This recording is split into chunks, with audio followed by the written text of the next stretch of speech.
Hey everyone, and welcome. Today, we are going to peel back the layers on something we use every single second of every day: digital data.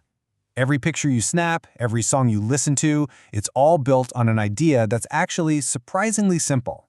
All right, let's just jump right in. I mean, you've seen these words all the time, right? Megabyte, gigabyte, terabyte. They're on our phones, our laptops. They measure our entire digital lives. But what do they really mean? Like, what is a gigabyte, actually? Well, that's exactly what we're going to break down today. So, to truly get what a gigabyte is, we've got to go all the way back to square one. We have to start with the language that computers themselves speak. And you know what? The good news is, it's probably the simplest language in the entire world. It's called binary. Think about it this way. In our everyday lives, we use 10 digits, 0 all the way through 9. That's how we count, do math, everything. But computers, they do everything, and I mean everything, with just 2 digits, a 0 and a 1. That's it. Every complex video game, every beautiful photo, it's all just a giant, super long string of zeros and ones.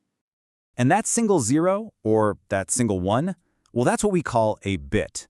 The best way to picture it is like the tiniest light switch imaginable. It can either be off, that's a 0, or it can be on, that's a 1. It is the absolute most basic building block of anything digital. You can't get any smaller or simpler than a bit. Okay, so a single bit by itself isn't super useful, right? It's just a yes or a no, an on or an off. To do anything meaningful, we have to start bunching them together. And that's how we create the first real recognizable pieces of data. So how do we scale up from that one little switch? Well, you can group 4 of them together to make something called a nibble, which is kind of fun. But here's the magic step. When you take 8 of those bits and string them together, you get 1 byte. And the byte, well, that's where the magic really starts to happen. This is a great way to think about it.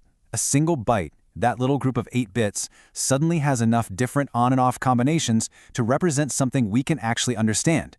For example, a byte can store a single character, like the letter A or a number or a symbol. It's the first truly useful chunk of information. All right, so we've got our first real word, the byte. Now we're ready to climb the ladder and see how we get to those massive numbers that pop up on your phone's storage screen. And trust me, this is where the scale just absolutely explodes. You can see the pattern pretty clearly here. You take about 1,000 bytes and you get a kilobyte. Think of that as a short text email. Then you take 1,000 of those and you get a megabyte. That's kind of like one song file. Then 1,000 megabytes get you a gigabyte, which could be a full movie. You see, every step up is this giant leap. But wait a minute, why 1024? Why not just a nice round 1,000? Well, here's the thing. Remember how computers only think in zeros and ones? They are all about the number 2. So their math works in powers of 2. And 1024 just happens to be 2 raised to the 10th power. It's the true multiplier for how data grows. And I really want you to see this. The jump from a kilobyte to a megabyte, yeah, it's big. But then the leap from a megabyte to a gigabyte, whoa, it is massive.